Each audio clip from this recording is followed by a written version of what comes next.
work with good people, then you can achieve a lot. So I work with great people. Welcome to Island Influencers, where we share stories of successful business owners, experienced professionals, entrepreneurs, and community leaders based or with influence in the Isle of Man. This podcast is brought to you by Thornton Chartered Financial Planners, because great financial planning has the power to change your life. Now here's your host, Sharon Sutton. Welcome to this week's episode of Island Influencers. I have the privilege of exploring the world of Jessica Merle, the founder of Afundi, a full-service development and collaborative design agency that empowers brands and businesses to stand out from the crowd. Since moving from Durban, South Africa to the Isle of Man in 2014, Jessica has made her mark in the local digital landscape. With her partner Nicholas, Jessica co-founded Afundi, an agency that constantly pushes the boundaries of innovation and collaboration. In our conversation, Jessica takes us back to lockdown. With boundless creativity and determination, they embarked on a whirlwind project, conceptualizing and building the groundbreaking website known as eatout.im. This online food ordering platform was specifically designed to support local catering and hospitality businesses during the challenging time of the coronavirus lockdown.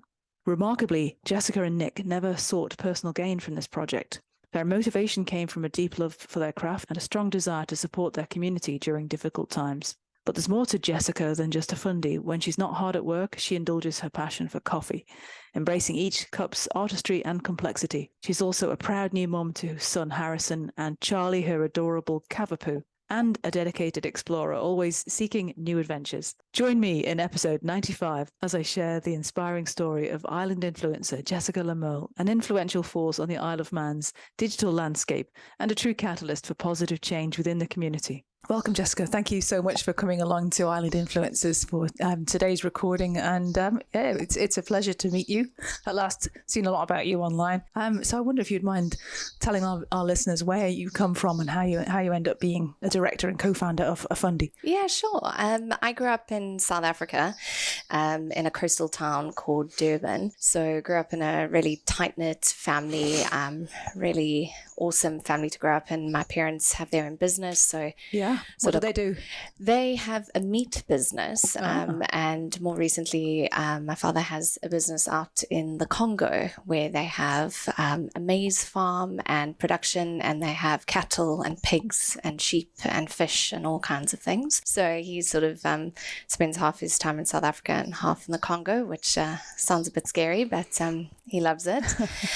So yeah, I grew up there, went to an all-girls school, loved the academic part of it and the sports side of things. And I then went to university and actually went to study journalism. Right. And I hated it. Oh dear. So only lasted 6 months and then decided really wasn't for me. I think in South Africa it's particularly political, and I think I underestimated the influence it has sort of on that industry. So I went back to Durban, and my parents said to me, if you're coming home, you need to work. You can't just sit around and wait for the next academic year. So cut a long story short, I started working in a marketing agency. Kind of forced myself in and said to them, I'll make coffee, I'll do anything. And it was a below the line promotions agency. So what we did is we trained promoters to go in store to sell products. So do wine tasting or to sell ice creams or deodorant. And I actually really loved it because it was my first interaction training people and interacting with clients, and then also with like young students. And then, yeah, I eventually went on my own and started doing ad hoc social media work. And then... Did you decide to enroll in a No. course? So by the time I started working and earning money... it's a big thing to give up, isn't it? Very big. And I just loved it. And I just, I said to my parents, I think I can make this work. And my intention was always to then do a degree later on and do it part-time. And yeah, I think 13, 15 years later, it's, I haven't got around to it. It is something still on my bucket list. But yeah, just absolutely loved it. And so started my own little business where I was consulting and doing doing social media and marketing. Yeah. And then... And what sort of firms did you end up working with then? Sort of small businesses or? Yeah, small businesses, which were a bit of a change because at the agency before I was working with the likes of Unilever and VW and Samsung, so really big established brands. And then I was working with startups and family businesses. And I think sort of fast forwarding today and having our own business, it taught me a lot about what it takes to have a business and sort of all the little intricacies of running a business that you don't necessarily see. Did you see, what did you learn particularly from dealing, say, from Samsung down to a small business? What for you was the key learning points from that? Probably how much they have in common in a lot of ways. I think you have this big perception that big brands have all this structure and they've got it all figured out. But I think fundamentally there were still the same sort of problems. And I think what I did learn, though, is that it's down to people. So if you work with good people, then you can achieve a lot. So I work with great people, the big brands. And then once you work with small business owners and you sort of tap into that passion and the reason and the why of their business, it's contagious. And so I work probably harder for the small businesses only because I sort of felt that I needed to and wanted to, because you're their marketing department. Exactly. And I was their champion and I wanted to see them succeed. So it was really great. But then I met my husband. Gosh. A real cliche that I moved over.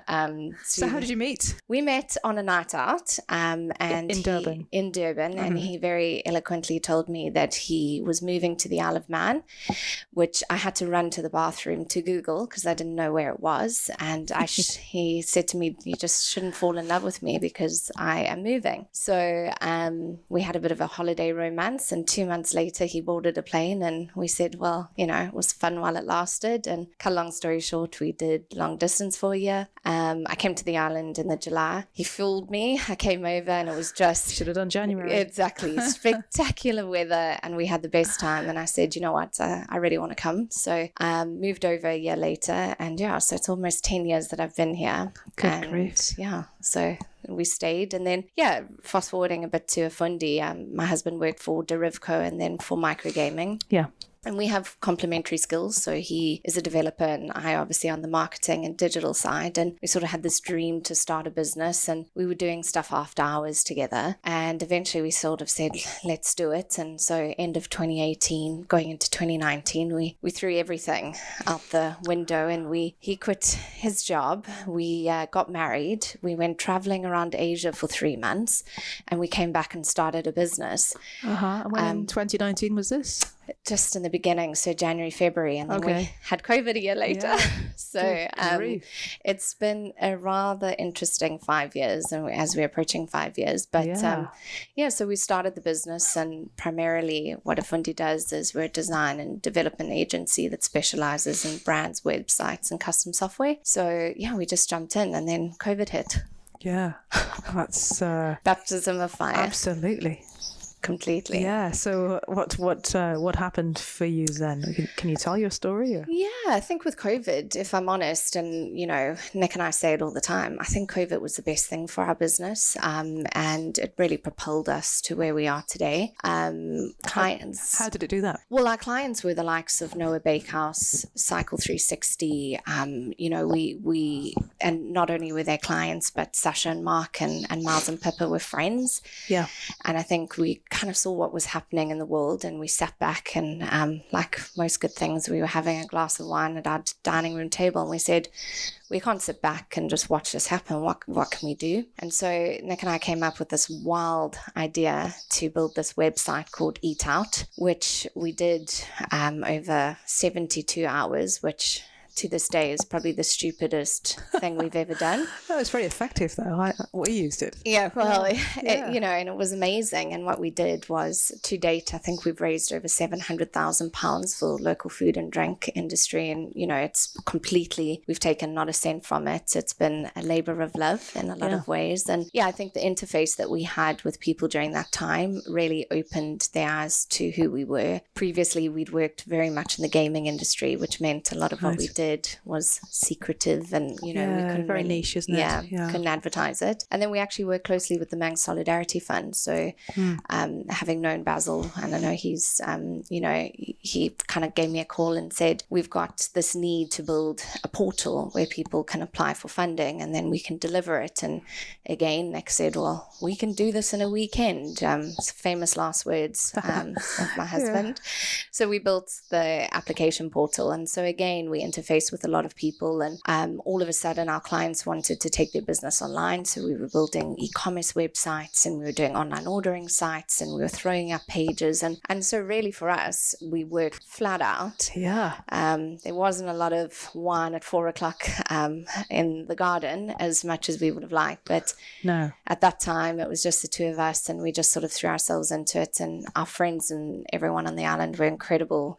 We were literally getting food delivered to the office so that we ate during the time, because we were just sitting there sort of hard at work. But yeah, it was just incredibly rewarding. And to know that, some of the businesses that survived did so because we provided that facility, I think, it was really great. And no, great. Well done. Yeah. And I think on the flip side, though, it's like 2 years of business as normal that wasn't business as normal. So, and a young startup like ours, we only probably now coming out the other side and figuring out what works and what doesn't work. What's normal. Yeah. So okay. Interesting time. It's fascinating. Yeah, what a story. Yeah. Good grief. Yeah. Well, thank you for sharing that. That's amazing. Well, if you don't mind me asking then, and I primarily ask this in my day job, which is financial planner. And so what's your earliest memory of money growing up? I mean, I guess having parents who were business owners, did they give you much in the way of savviness about how to look after money? I mean, what you tell me. Yeah, I think it was exactly that. My father started the business with a 1-ton truck and actually delivering meat on his shoulder, and to what he's built today is pretty incredible. And my mum and him work together, and it's not lost on me that my husband and I have done the same thing. So I saw the pros and cons, but I think what I really saw was the value of hard work and what that then meant. And my father was really good at sort of showing us that if you work hard, you could also then have fun. Yeah. And so any money that he did make went back into affording us the best lifestyle possible, going on holidays, experiencing things. So I saw that he left early and came home late, but when he was there, he was super present, and, we really valued our time as a family together. Yeah. And definitely principles I've taken into our own sort of business. Not that we have really nailed that yet, that sort of work-life balance. But yeah, I think, and going probably before that, I used to build little shops and sell things in the house, try fleece my parents for money by, making tea and coffee. And yeah, how did that go? Well, they caught on at some point, although my mum's over at the moment looking after my little one, and she reminded me of, I used to think that I was being really clever, and before my parents dropped me when I started partying a little bit older in my teens, I'd go to my mum and say, "Mum, can I have some money?" And she'd say, yeah, sure, here's some money. And then my dad would drop us off, and as we'd get there, he'd say, "Did Mum give you money?" "Dad, no, she didn't." And then I'd get double. And I used to think I was being so clever. And she said, "No, we knew. So it's an honesty test. Exactly. We started giving you half so that it just accumulated to what you would have had. And I used to think, how amazing is this? So, fleecing my parents. Yeah. But awesome. here we are. But do you remember getting pocket money early on or anything like that? Yeah, I think, one of the things that was maybe a little bit different growing up was my dad was really, really big on us focusing on our schooling.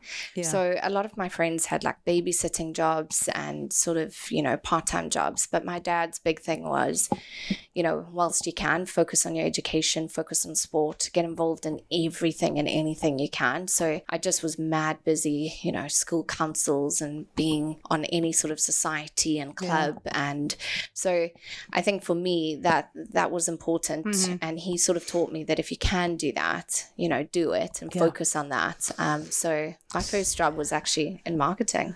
Yeah, that's really wise, isn't it? Wise advice, isn't it? Do you intend to follow a similar pathway with your own little one that you? Yeah, I mean, he's only 6 months old, so I'm a really early days, but I've got your philosophy now. Exactly.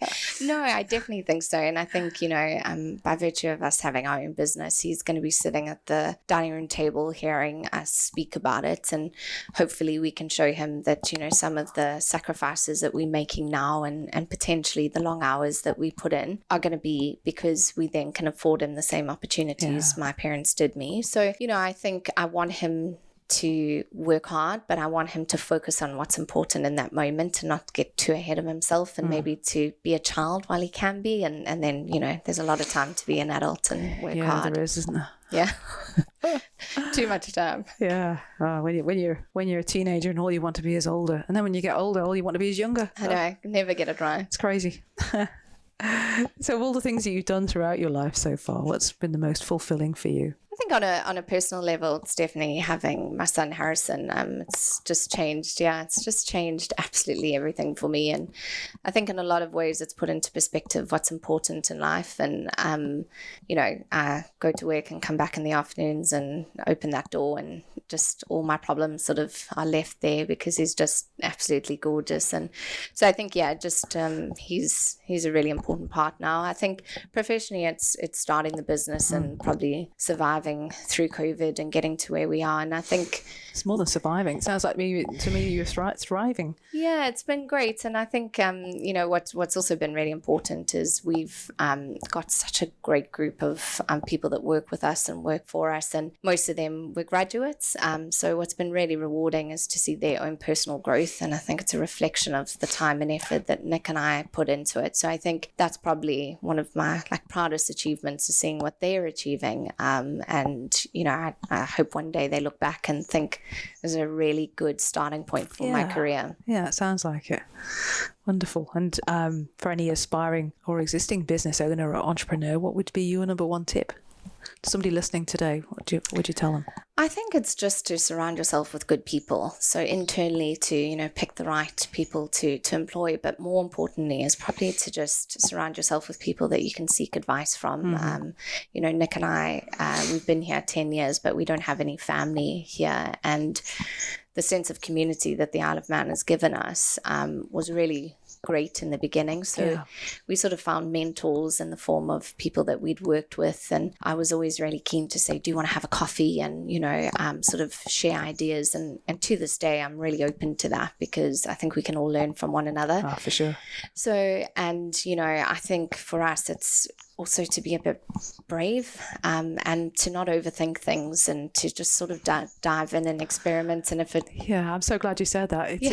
Sometimes it is difficult to be brave, isn't it? It's always difficult to be brave. But particularly in business. And for us, we used to sit in that first year and then say, should we do this? Let's do pros and cons and a risk analysis. And eventually you realize, let's try it. And if it doesn't work, we tack back and we go somewhere else and we call it experimenting and not failing. But I think people had to tell us that. So we've just been really lucky to find great people around us that have sort of encouraged us.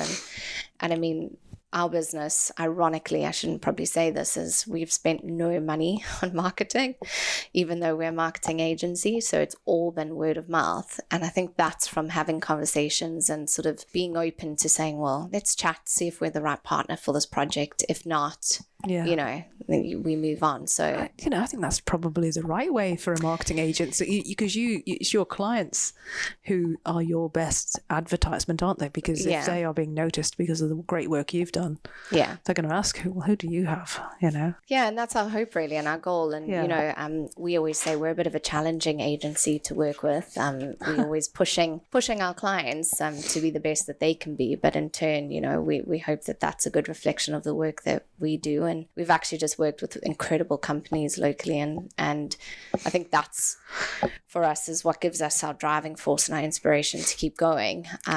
So there's no business without clients, are there? Well, exactly. The best and worst part. Yeah.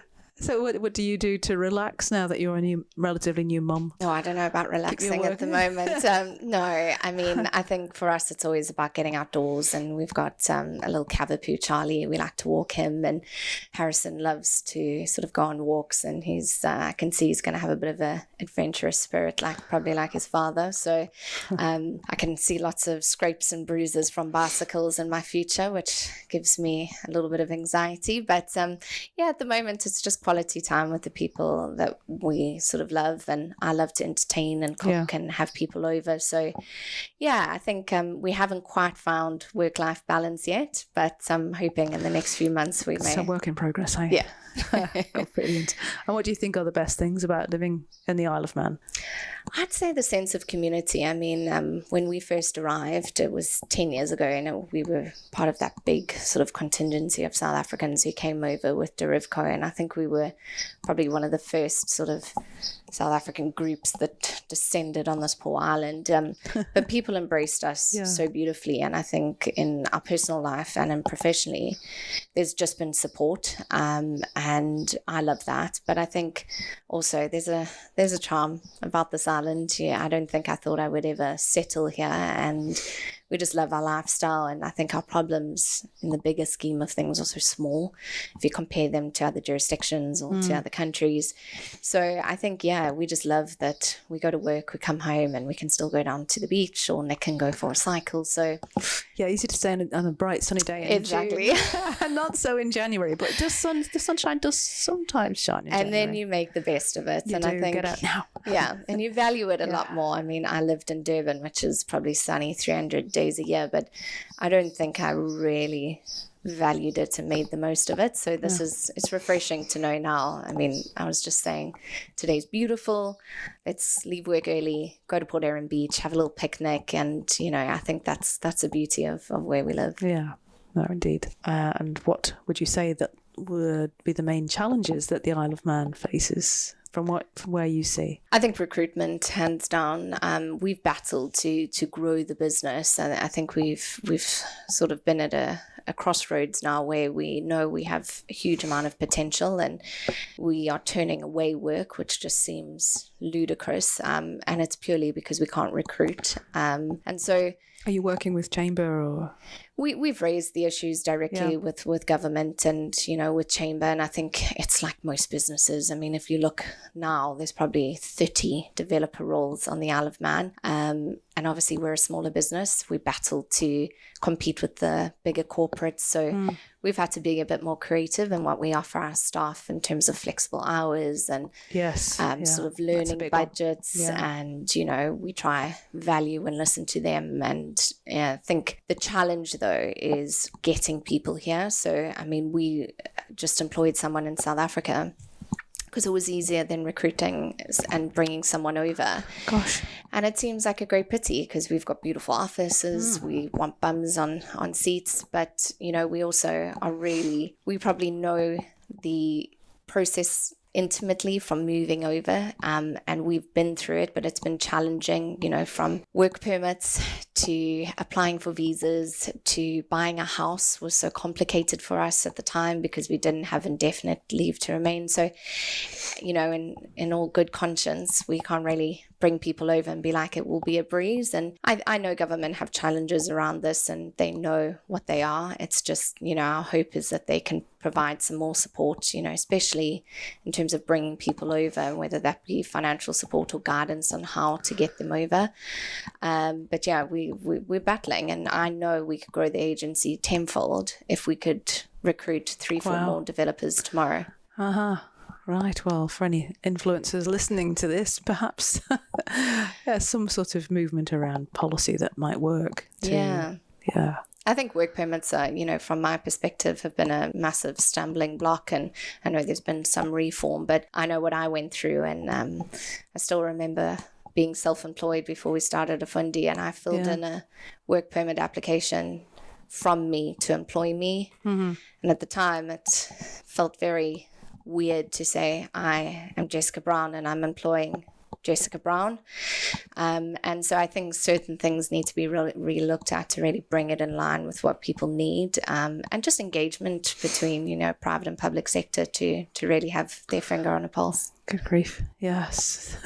Yeah, no one's sharing this. And we always saying that we want to be honest because it's for the betterment of our business, which in turn is the betterment of the island. We want to bring business to the island, and we want to, that's astonishing. So, and it's just been one stumbling block after another. And I think, if you look at Eat Out as a good example, we built Eat Out, and it was in a lot of ways used as a great example of community spirit and innovation. Oh, yeah, especially you put it together for free. I mean, that's we got amazing. No support. No. We didn't qualify for any support because we weren't traditionally a food and drink business, so we couldn't go to certain departments. And yet you facilitated it. Yeah. So the irony is not lost on us. That, No, I'm sure. Yeah. No. What solutions and opportunities could you see if you were in a position to change policy?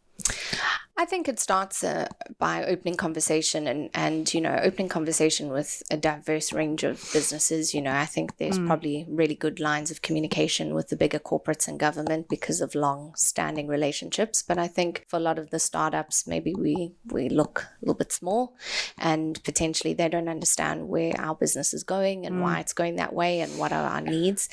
So I think engaging in conversation and then working together. I'm by no means lumping responsibility on government. I think there's, we can meet halfway and we can make it work. And I think the island just needs to take a really positive approach on it and say, yeah, there's issues, but now let's find some solutions and sustainable solutions that can help us find that balance that the island needs with its population, and maybe to engage more young leaders with bright ideas. Oh yes, that sounds like music to many people's ears. Yeah. Yeah, lovely. So what have you got planned next? Yeah, I think personally, just, be a great mom and figure out, motherhood, which is, changing every day. And just when I think I know what I'm doing. There's not very many textbooks on the subject. No, I'm trying, but not all the answers are out there. But I think professionally for us, we want to grow the business. I think we want to look off island for business. I think that's going to be important in terms of our growth plan. But I think also to sort of work with our existing clients and see how we can add more value to their businesses. I think we're big into long-term partnerships, and I think working together to solve some of their problems with great solutions, whether that be in the digital space or whether it be custom software.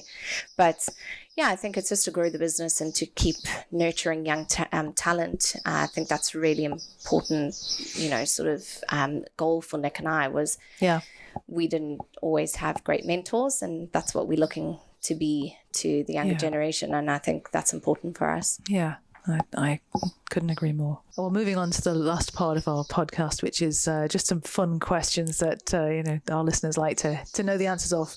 So any books that you've read recently, or Weaning for 6-month-olds. I don't know if that's going to qualify for all of your listeners. Unfortunately, I think reading's taken a bit of a backseat, but I've probably filled the space with podcasts, to be honest. Yeah, so what podcasts do you listen to? So hand on heart, been listening to yours quite a bit, which has been great. So massive honor to be asked. And I think my pleasure. Thank you. Really nice to also hear people that you interact with, but to maybe hear their backstory, which is always really nice to then meet and have some commonality or pick up on things that were said. But also love Diary of the CEO. Nick and I both really enjoy that podcast, although a bit controversial at the moment in a lot of ways. It's just, I think what I've been trying to do is when I have a moment in the car or, trying to put Harrison to sleep, then just plug in for a few minutes. But that's part of the balance I need to find, is maybe to get back to reading and to indulging in things that are good for me. If you're anything like me, I pick up a book at night and 3 pages in, that's it, light out. Geez, I miss those days, I think. I definitely miss those days. So who inspires you? I think my parents have always inspired me, and they still do. They're just great people, and they've created such a beautiful home. And I think the way they've conducted themselves in terms of opening their home and making it such a warm and welcoming place is something I'm trying to emulate. And I think more importantly, though, there's just such great women on the island. It sounds pretty cliche, but I just have amazing friends who've done incredible things, not just in their professional life, in their personal life. And I think that's been great, and You got anyone to name check? I think, one of my great friends, Jade Zorab, she's obviously MD of Amber, and just to see her, sort of rise and just the way she conducts herself and how authentic she is has always been great. And Sasha and I, who you've had, we're great friends, and her and Mark and our sort of inspirations to Nick and I, and, we often chat about the common challenges we have. And I met Mickey really early on when I first came over, when I helped with the KPMG Gaming Summit, and I just found her really inspiring and just a really great person, aside from everything she's done. And but I just think, you look around on the island and you're not, it's actually an incredible place for women to thrive, and I'm starting to see a lot of women in leadership roles. Not enough, but certainly a lot more. It's a good start, isn't it? Such a good start. And I think, I'm crazy about sport, and so I'm always championing. I saw recently that in the NFL there's a woman that's now on the permanent coaching staff, and seeing more of that's really great. And so I'm also always try and make sure that my aspirations are attainable. So I have never really aspired to big sports stars or big people out there, but more everyday people that you can try surround yourself with and try emulate. Oh, that's really good. Thank you. And do you have a favourite quote? Probably fortune favours the brave. So very apt. Yeah, it's just a big thing for me personally. Is I know there's been a lot of situations in my life where I've been a bit fearful, skeptical, and I've just said, you've got to be brave. And there's something that sits on that other side of fear that it's where the magic happens. And I tell my clients all the time that you've got to be brave, and you've got to challenge yourself and challenge your customers and strive for more. So, and I hope one day Harrison sort of looks at that and says, I'm going to be brave in everything that I do and take chances and take risks. And so that's one I certainly aspire to. Oh, that's wonderful. Thank you. So where can people go to learn more about you and what you're doing? And they can follow us on LinkedIn, on Facebook, so it's Afundi. Otherwise they can go to our website, which is afundi.im, and I've got some personal channels as well, so if they look for me, Jessica Lamel, they'll be able to find me. If you let us have those, we'll put them in the show notes. That'd be great. On the episode. Great. Well, thank you so much, Jessica. It's been lovely to meet you today and fascinating to hear about your story, and I'm excited to hear about what you get up to in the future. I appreciate that. Thank you so much. Thank you. Island Influencers is a fortnightly podcast. Make sure you don't miss the next episode by clicking the follow button on your podcast platform. A big thanks to the producer and editor of this episode, Catherine Watts and James Spooner at Bear Content. And thank you for listening.